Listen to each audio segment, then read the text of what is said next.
नमस्कार दोस्तों, स्वागत है आपका बिहार एक्सप्रेस न्यूज में। तो चलिए आपको लेकर चलते हैं आज की मुख्य और ताज़ा खबरें की ओर। इससे पहले आप वीडियो को किस शहर से देख रहे हैं कमेंट में जरूर बताएं और वीडियो अच्छी लगी तो वीडियो को लाइक करके चैनल को सब्सक्राइब जरूर करें। पटना एवं भागलपुर को मिली बड़ी सौगात, 18 लाख की सड़क परियोजनाओं को मिली स्वीकृति। उप मुख्यमंत्री सह पथ निर्माण मंत्री विजय कुमार सिन्हा ने बिहार के 2 जिलों पटना और भागलपुर के लिए 2 प्रमुख सड़कों के उन्नयन के लिए बड़ी सौगात मिलने की घोषणा की है। इसके तहत दोनों जिलों को 2 महत्वपूर्ण सड़कों का निर्माण होगा।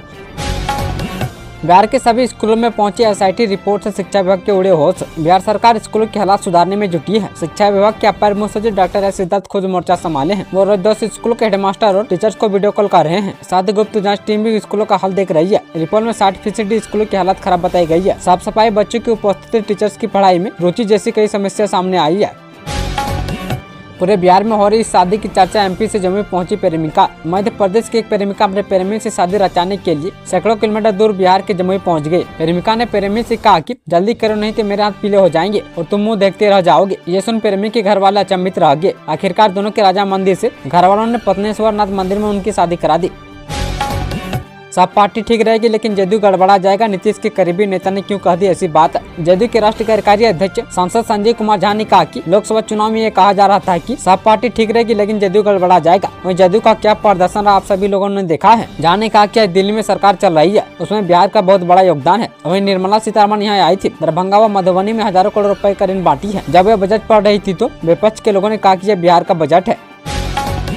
नीतीश सरकार ने बिहार के युवाओं को दी एक और खुशखबरी। राज्य सरकार युवाओं को रोजगार देने के लिए हर संभव प्रयास कर रही है। राज्य में 40 लाख युवाओं को रोजगार प्रदान करने की योजना है। सरकार युवाओं के कौशल विकास के लिए कई कार्यक्रम चला रही है। यह बातें सोमवार को राजधानी के ऊर्जा ऑडिटोरियम में आयोजित कुशल युवा कार्यक्रम के 8वें स्थापना दिवस समारोह में राज्य के ग्रामीण विकास मंत्री श्रवण कुमार ने कही।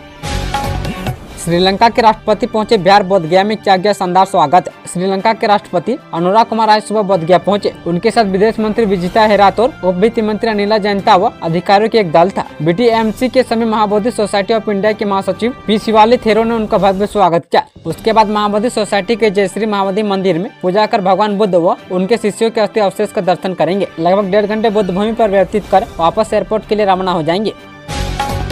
ई सिगरेट तस्करी मामले में रेलवे स्टेशन प्रबंधक सस्पेंड। रक्सौल स्टेशन पर सत्याग्रह एक्सप्रेस से करीब 3 करोड़ की चाइनीज ई सिगरेट जब्त की गई थी। इस मामले में रेलवे के कुछ अधिकारियों की भूमिका संदिग्ध पाई गई थी। अब रेलवे के वाणिज्यिक विभाग ने स्टेशन प्रबंधक अनिल कुमार सिंह को सस्पेंड कर दिया है और कई लोगों पर भी गाज गिरने की संभावना है।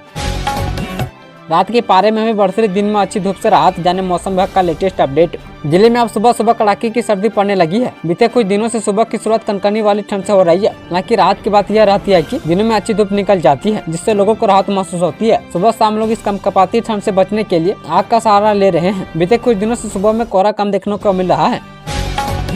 बिहार में साथ रहना चाहते 16,000 शिक्षक दंपति, सरकार से लगाई तबादले की गुहार। बिहार में 5.5 लाख शिक्षकों में से 1.90 लाख शिक्षक अपने वर्तमान स्कूल से ट्रांसफर कराना चाहते हैं। इनमें से 1.62 लाख शिक्षक ऐसे हैं जो अपने घर के नजदीक के स्कूलों में जाना चाहते हैं। इसकी वजह उनके बुजुर्ग माता पिता या छोटा बच्चा है। हालांकि गंभीर बीमारियों से ग्रसित शिक्षकों को प्राथमिकता दी जाएगी। इस कोटे के तहत 760 शिक्षकों ने आवेदन किया है। पेपर लीक का मास्टरमाइंड संजीव मुखिया की गिरफ्तारी से हटी रोक। बिहार में पेपर लीक के कई मामलों में आरोपी संजीव मुखिया के खिलाफ अब कुर्की जब्ती करते हुए गिरफ्तारी की कार्रवाई होगी। पुलिस मुख्यालय के अनुसार आय से अधिक संपत्ति का मामला दर्ज होने के बाद उसकी गिरफ्तारी पर रोक हटा दी गई है। दर्ज होने के बाद उसकी गिरफ्तारी पर लगी रोक हटा दी गई है। इसके साथ ही बीपीएससी परीक्षा फर्जीवाड़े मामले में आरोपित तत्कालीन डीएसपी रंजीत कुमार रजक के विरुद्ध भी जल अभियोजन की अनुमति लेकर चार्जशीट दर्ज होगी। 9वीं 10वीं शिक्षक भर्ती परीक्षा का परिणाम हुआ जारी। बिहार लोक सेवा आयोग ने शिक्षक भर्ती परीक्षा के तीसरे चरण के परिणाम घोषित कर दिया है। इस पर कक्षा 9वीं और 10वीं के लिए 15,251 पदों पर चयनित उम्मीदवारों के नामों की घोषणा की गई है। इसमें अंग्रेजी, हिंदी, विज्ञान, गणित, सामाजिक विज्ञान, संगीत, डांस, शारीरिक शिक्षा और अन्य विषयों के लिए पद शामिल है। उम्मीदवार बीपीएससी के आधिकारिक वेबसाइट से अपना परिणाम देख सकते हैं। बिहार में चलेगी पुरवैया हवा, जाने ठंड पर क्या पड़ेगा असर। बिहार में आज से मौसम बदलने की संभावना है। मौसम विभाग के अनुसार बिहार में 2 दिनों तक आंशिक बादल छाए रहने से रात के तापमान में 3 से 4 डिग्री की वृद्धि हो सकती है। वहीं दिन के तापमान में विशेष बदलाव देखने को नहीं मिलेगा। इससे लोगों को आंशिक ठंड से राहत मिलेगी। इस दौरान राजधानी पटना समेत राज्य के हर जिले में सुबह शाम हल्के से मध्यम स्तर का कोहरा छाया रहेगा। बड़ी घटना को अंजाम देने जा रहे गिरोह को पुलिस ने दबोचा। पटना पुलिस को बड़ी सफलता हाथ लगी है। बड़ी घटना को अंजाम देने जा रहे बदमाशों के गिरोह को हथियार के साथ पुलिस ने गिरफ्तार किया है। बदमाशों के पास से पिस्टल, जिंदा कारतूस और कई आपत्तिजनक सामान बरामद किए गए हैं। कपिल देव के रिकॉर्ड की बराबरी इमरान खान पर नजर। पैट कमिंस ने रोहित को आउट कर बनाया गजब का रिकॉर्ड। कप्तान रोहित शर्मा अपने फॉर्मों को लेकर अब काफी मुश्किल में है। लगातार 12 पारियों में उनके बल्ले से एक भी शतक नहीं निकला है। यहाँ तक कि इन पारियों में केवल एक बार 50 रन का आंकड़ा पार कर पाए हैं। इंडिया और ऑस्ट्रेलिया के बीच तीसरे टेस्ट मैच में भी रोहित शर्मा केवल 10 रन बनाकर आउट हो गए। पैट कमिंस ने इस मैच में रोहित को आउट कर एक अनोखा रिकॉर्ड बना लिया है। बेतिया में रोजगार का सुनहरा मौका। 21 दिसंबर को जॉब कैंप जाने रजिस्ट्रेशन प्रक्रिया। बिहार के बेतिया में 21 दिसंबर को जिले के बेरोजगार युवाओं के लिए एक खास अवसर पेश किया जा रहा है। जिला निबंधन और परामर्श केंद्र DRCC के परिसर में श्रम संसाधन विभाग जिला नियोजनालय द्वारा आयोजित होने वाले इस जॉब कैंप में इच्छुक उम्मीदवार सुबह 11 बजे से शाम 4 बजे तक अपनी उपस्थिति दर्ज कर सकते हैं। इस कैंप का मुख्य उद्देश्य युवाओं को रोजगार के नए अवसर उपलब्ध कराना है, जिससे वे अपनी कड़ी मेहनत के बदले एक स्थिर करियर की शुरुआत कर सके। अब बिना वीजा के मिलेंगी रूस में एंट्री। भारत के साथ दोस्ती होगी और गहरी। रूस और भारत के बीच दोस्ती किसी से नहीं छिपी है। इस दोस्ती को रंग देने के लिए दोनों देश एक नए समझौते को रंग देने पर विचार कर रहे हैं। जी हां, आपने सही सुना है। यदि आप रूस जाने का प्लान बना रहे हैं और भारतीय हैं तो वीजा की टेंशन लेने की जरूरत नहीं होगी। वर्तमान समय में रूस अपने वीजा मुक्त टूरिस्ट एक्सचेंज प्रोग्राम के तहत चीन और ईरान के यात्रियों के लिए वीजा फ्री एंट्री की सुविधा देता है। अब इस लिस्ट में भारत का नाम भी आने वाला है। भारतीयों के लिए यह सुविधा साल 2025 से शुरू हो सकती है। 352 पन्ने और सोने की परत पुस्तक मेले में इस किताब की हो रही खूब चर्चा। बिहार की राजधानी पटना के ऐतिहासिक गांधी मैदान में लगे पुस्तक मेले में लोगों की भीड़ उमड़ रही है। यहाँ लोग अपनी मनपसंद किताबों को खरीद रहे हैं। मेले में एक किताब पुस्तक प्रेमियों के बीच चर्चा के विषय बन गई है। महंगी कविता। वैसे तो इस मेले में लाखों किताबें हैं, लेकिन यहाँ एक ऐसी किताब सजी हुई है जिसकी खासियत सुनकर आप दंग रह जाएंगे। अहमदाबाद की इस किताब का नाम है महंगी कविता। महंगी कविता 352 पन्ने की एक किताब है। बताया जा रहा है कि इस किताब पर सोने की परत चढ़ाई गई है। इसकी कवर को भी मखमली बनाया गया है। इस किताब की कीमत 25,000 रुपये बताई जा रही है। माई बहन योजना से 2025 में राजद की नैया होगी पार। बिहार में अगले साल विधानसभा चुनाव होने हैं। चुनाव से पहले लगभग तेजस्वी यादव ने आधी आबादी यानी महिलाओं के लिए एक बड़ा ऐलान कर दिया है। तेजस्वी यादव ने माई बहन योजना के तहत महिलाओं को प्रति महीने 2500 रुपए देने का वादा किया है। तेजस्वी के इस ऐलान के बाद इस पर सियासी घमासान भी मचा हुआ है। बिहार से गुजरने वाली कई ट्रेनों के सुपरफास्ट दर्जे पर खतरा। पूर्व मध्य रेलवे के आधा दर्जन से अधिक ट्रेनों से सुपरफास्ट का दर्जा छीन सकता है। इन ट्रेनों की गति कम हो गई और स्टॉपेज बढ़ गया है। इससे इनकी सुपरफास्ट ट्रेन के दर्जा पर खतरा मंडरा रहा है। हालांकि स्पेशलिस्ट यात्रियों को भी आंशिक लाभ मिलेगा। उन्हें दर्जा छीनने के बाद मुजफ्फरपुर का शुल्क नहीं देना होगा। इसको लेकर रेलवे बड़ा मंथन करने में जुटा है। इनमें से कई ट्रेनें बिहार के विभिन्न स्टेशनों से होकर गुजरती है। दरअसल जनवरी 2025 में रेलवे की नई समय सारणी जारी हो सकती है।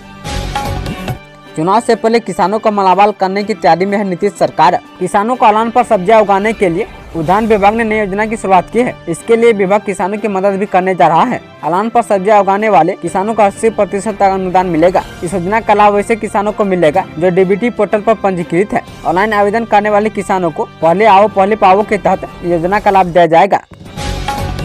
अदानी से लेकर कोका कोला तक बड़े बड़ी कंपनियों को लुभा रहा बिहार। बिहार में औद्योगिक विकास की गति तेज हो रही है। राज्य सरकार की नीतियों के कारण बड़ी कंपनियां निवेश कर रही है। अदानी, समूह, कोका कोला जैसे उद्योग बिहार में आ रहे हैं। उद्योग मंत्री नीतीश मिश्रा बिहार को पूर्वी भारत का निवेश केंद्र बनाने में जुटे हैं। वहीं निवेशकों का बिहार के प्रति नजरिया बदल रहा है। महिलाओं के लिए तेजस्वी यादव की घोषणा पर मंगल पांडे का तंज। नेता प्रतिपक्ष तेजस्वी यादव अपनी यात्रा के दौरान 2025 के विधानसभा चुनाव को लेकर कई तरह के प्रलोभन दे रहे हैं। इसी क्रम में तेजस्वी यादव ने महिलाओं के लिए योजना लाने की बात कर रही है और बताया कि प्रदेश में हमारी सरकार बनने पर माई बहन मान योजना के तहत माताओं को 2500 रुपए प्रति माह दिए जाएंगे। अब इस पर बिहार में रणनीति भी तेज हो गई है। बिहार में नए साल पर खपाने के लिए संतरा में छुपाकर लाई गई शराब जब्त। बिहार के कैमूर में उत्पाद विभाग ने गुप्त सूचना के आधार पर भारी मात्रा में शराब जब्त की है। उत्पाद विभाग को सोमवार को गुप्त सूचना मिली थी, जिसके आधार पर भभुआ शहर के सुरा नदी के पास एक ट्रक का पीछा कर उसे पकड़ा गया। ट्रक में नारंगी के बीच छुपाकर शराब लाई जा रही थी, जबकि शराब की कीमत 50 लाख रुपए के करीब आंकी जा रही है। संजीव मिश्रा और लक्ष्मण साहनी बने वीआईपी के उपाध्यक्ष। विकासशील इंसान पार्टी ने रविवार को अपनी कमेटी का विस्तार करते हुए कई लोगों को नई जिम्मेदारी सौंपी है। हाल में पार्टी की सदस्यता ग्रहण करने वाले संजीव मिश्रा को बड़ी जिम्मेदारी देते हुए राष्ट्रीय उपाध्यक्ष बनाया गया है। पार्टी के राष्ट्रीय अध्यक्ष संतोष साहनी ने इन नियुक्तियों को लेकर पत्र जारी किया है। पत्र में कहा गया कि वीआईपी के सुप्रीमो सोनाब बाला मुकेश साहनी के निर्देश अनुसार अगले आदेश तक शिवहर के रहने वाले लक्ष्मण कुमार साहनी और पूर्णिया के रहने वाले संजीव मिश्रा को राष्ट्रीय उपाध्यक्ष, जबकि सिवान के नीतीश कुमार द्विवेदी को राष्ट्रीय सचिव नियुक्त किया गया है। बिहार में कितनी सीटों पर चुनाव लड़ेंगे कांग्रेस पार्टी ने नई घोषणा से बढ़ाई आरजेडी की टेंशन। भले विधानसभा चुनाव अगले वर्ष संभावित हो, लेकिन इसके पूर्व बिहार में सीटों को लेकर दावे शुरू हो गए हैं। नेता प्रतिपक्ष तेजस्वी यादव की बिहार यात्रा के दौरान लगातार हो रही घोषणाओं के बीच कांग्रेस ने दावा कर दिया है कि कांग्रेस 2025 के चुनाव में 70 से कम सीटों पर चुनाव नहीं लड़ेगी। प्रदेश कांग्रेस मुख्यालय सदाकत आश्रम में रविवार को सेवा दल के स्थापना कार्यक्रम के बाद बिहार कांग्रेस अध्यक्ष व राज्यसभा सदस्य डॉक्टर अखिलेश प्रसाद सिंह ने यह दावा किया। पहले महिलाओं के खाते में 2500 रुपए देने का वादा, अब तेजस्वी यादव ने कर दी एक और बड़ी घोषणा। बिहार विधानसभा के नेता प्रतिपक्ष तेजस्वी यादव ने कहा कि यहाँ महंगाई, बेरोजगारी और गरीबी मुख्य समस्या है। वहीं एनडीए की सरकार कमर तोड़ महंगाई लाई है। अगर हमारी सरकार आएगी तो हम लोग माई बहन मान योजना लाएंगे और प्रति माह 2500 रुपए सीधे उनके बैंक खाते में डालेंगे और 200 यूनिट बिजली फ्री में देंगे। वृद्धा पेंशन व सामाजिक सुरक्षा पेंशन 400 की जगह 1500 रुपए करेंगे।